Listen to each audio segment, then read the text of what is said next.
at all. No time. No, I don't like lions. Well, I mean, there's no reason why I shouldn't like them, but they wouldn't appeal to me at all, not lions. But the giraffe do. Yeah, they got more sense, I think. We've had nearly 100 babies born here. Wow. And I've seen nearly every giraffe born. Oh. Under Alex's watchful eye, Charlotte's baby Rebecca was born just 5 days ago.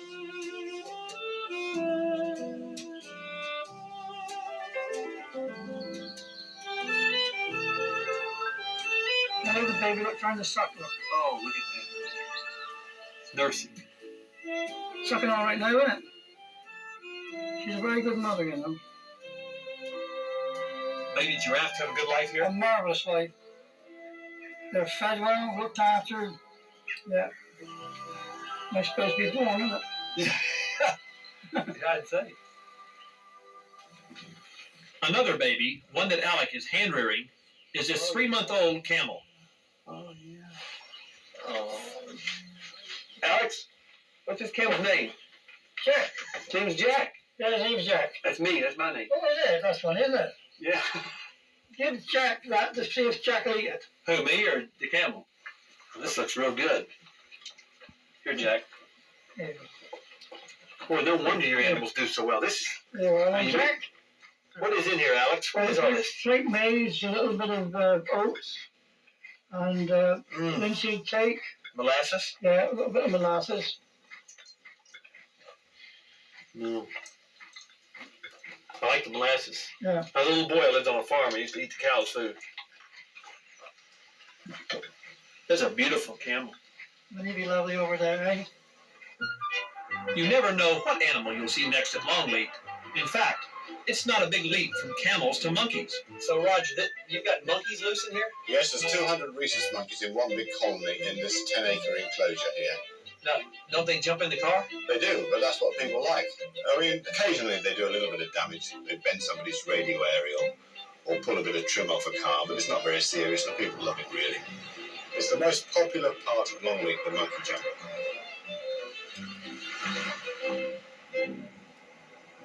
All got babies, haven't they? Yeah, everybody's got babies Yeah. in here.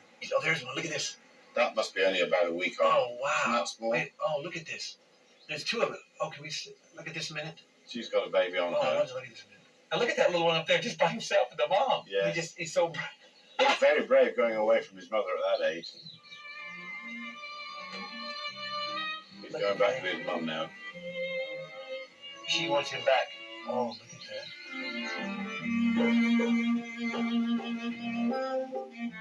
I may have saved the best for last. These splendid tigers are a sight I'll never forget.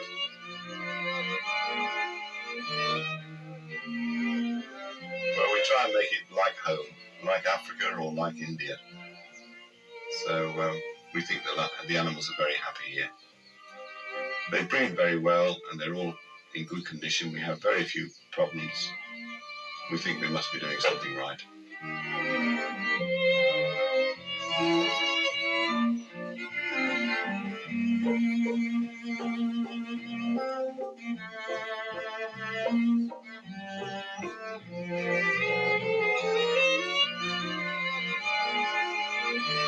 When I traveled to England, I didn't expect to find this Garden of Eden. But here at Longleat, I discovered a haven for animals that measures up to their true nobility.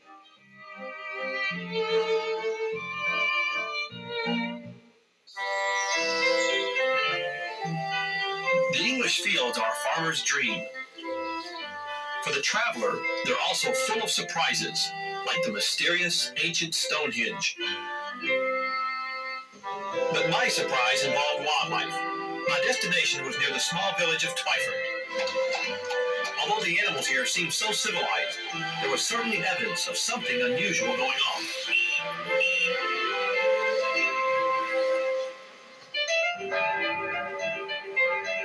I've really enjoyed driving through the countryside of England, seeing all the beautiful hillsides with the horses and cows and other livestock. But these pastures are the home to many different types of animals. Here at Marwell Zoological Park, it's the first major zoo in Great Britain to be dedicated to the preservation of endangered species of wildlife. This non-profit zoo is committed to helping many species of wildlife. But it's the hooved animals, the wild, endangered relatives of horses and livestock, that I've come to visit. They seem right at home in these pastures, with lots of room to roam and graze. Marwell is a great place to visit, especially for school outings. Where else can you spend a day in the country and learn something about endangered animals at the same time? These are Chavarsky horses, the only undomesticated species of horse. They're originally from Mongolia, but are probably extinct in the wild. There are 21 of these animals here at Marwell, and they're working on a program to release them back into the wild. Want to go back to Mongolia? Just like in their native land, these horses are free to live in their own social groups. As their numbers increase, it's easy to dream of the day when they'll be running free back in the wild.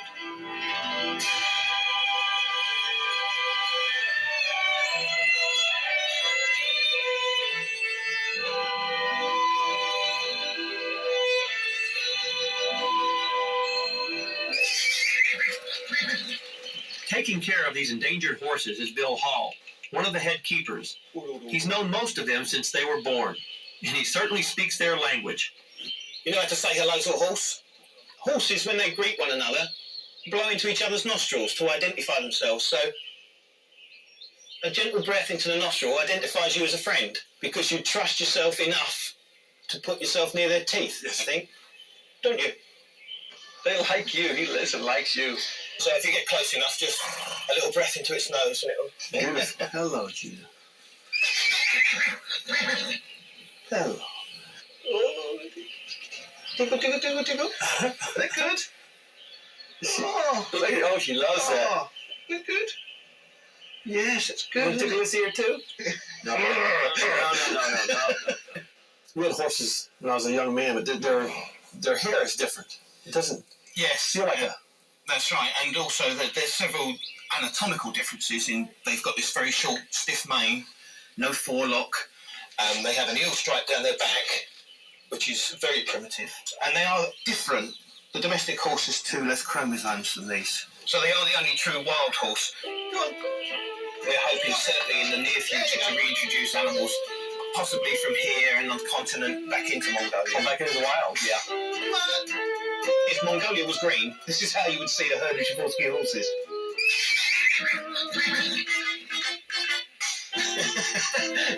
The grass comes up roots as well.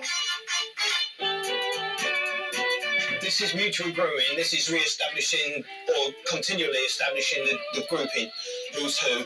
I chew your mane, you chew mine. We're friends. The stallion is getting his bit of attention for the day. See, it's this little nibble with the teeth, and that can be sort of misinterpreted by people because it hurts if you do it on human skin. So horses get reputations of being biters when they're actually being friendly. This is the youngest foal who's now decided it's time for a sleep. This is Khan with his mother Halma. You're the star, aren't you? I'm just doing the talking. No, I think of them as people, actually. You do. You tend to think of them as friends, as people. They've all got personalities, so they're people. They're definitely not its. No animal is an it. They have a thing that makes them what they are, and they're never its. Zebras are definitely not its. I think every kid loves them, and that includes me. Citrus. Tell me something, kids. Do you think it's black on white stripes or white on black stripes? Zebras are like horses, except they're just so well designed.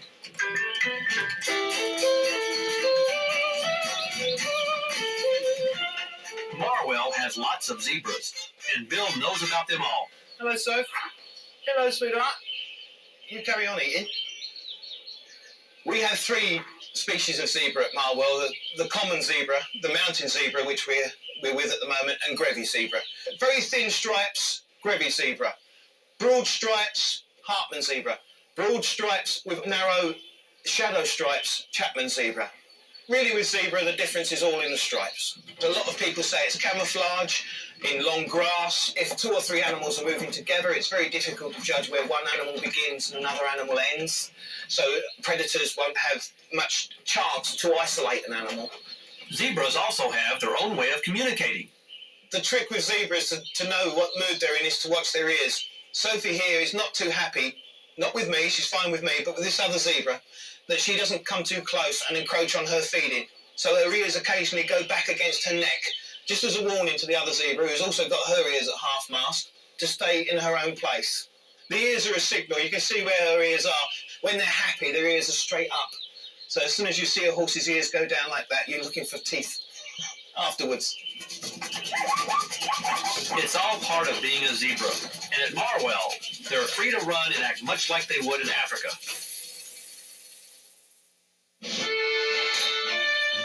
The keepers at Marwell are always on the lookout for tasty treats for their animals. Come on, then. If any animal has it made here at Marwell, it's the okapi. The okapi was only discovered by the West around the turn of the century. This shy, elusive creature is from the African rainforest of Zaire, and there's only about 70 in captivity in the whole world. When scientists first heard about them, they thought they were a type of zebra, but when they finally saw an entire animal, they realized the okapi was the giraffe's only living relative. This is our male okapi. This is Ivaya, known affectionately as Doobie to his friends, and Linda is his keeper. Rainforest animals enjoy being rained on, so he's getting a wet sponging. What's that, Linda? What's that like? You sponge him every day? No, he gets a couple of times a week. It's just cold water. He quite likes it cold. Oh, don't make it damp. No, just likes it damp. Just likes it damp. Well, I don't even make my wife like this. Maybe you should stop. What this is, I have never in my life on any animal. It's not hair. It's not fur. It's very much like the outside of a peach. You know, very soft and fine fur. It's almost like a velvet, isn't it? A velvet. I have so many questions here. Like, for example, these stripes on the legs here. It looks like he got mixed up with a zebra. You look at his head. It looks like a giraffe got involved somewhere. And then his tongue. Linda, his tongue looks just like a giraffe's tongue. It's purple and long. Yes, it's the same length. It's the same, really. Does the same job. Now, when was this animal discovered? 1901. No one had ever discovered it until 1901? Well, no, I think the pygmies probably knew it existed, but they hadn't sort of they hadn't informed the world press. How am I doing on the bathing here? He seems to be enjoying it. Linda, what's the personality of an okapi? Is it like a giraffe or like a zebra? The okapi are more quieter than the giraffe. He's just like a puppy, really. You can do absolutely anything with him. And he has his jealous tantrums as well if you spend time with other animals. So he's like a spoilt child, really. He's not just like a spoilt child. He is a spoilt child. He likes his ears being cleaned. Oh, you clean his ears? Yeah. No wonder he likes you so much. Nice. I mean, any woman that come around and sponge me down every day and wash my ears.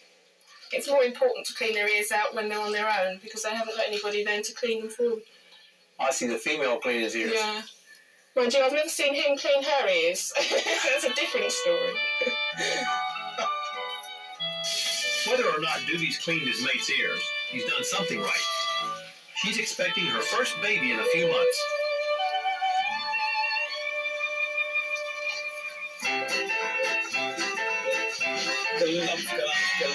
Yes, hello, Sid. These Bactrian two-hump camels aren't endangered, but they're pretty special to Bill nonetheless. Don't panic. It's coming. Excuse me. I'm in the way here. Bactrian camels are from Asia and the Middle East. Their humps usually stand erect, but sometimes they're just born this way.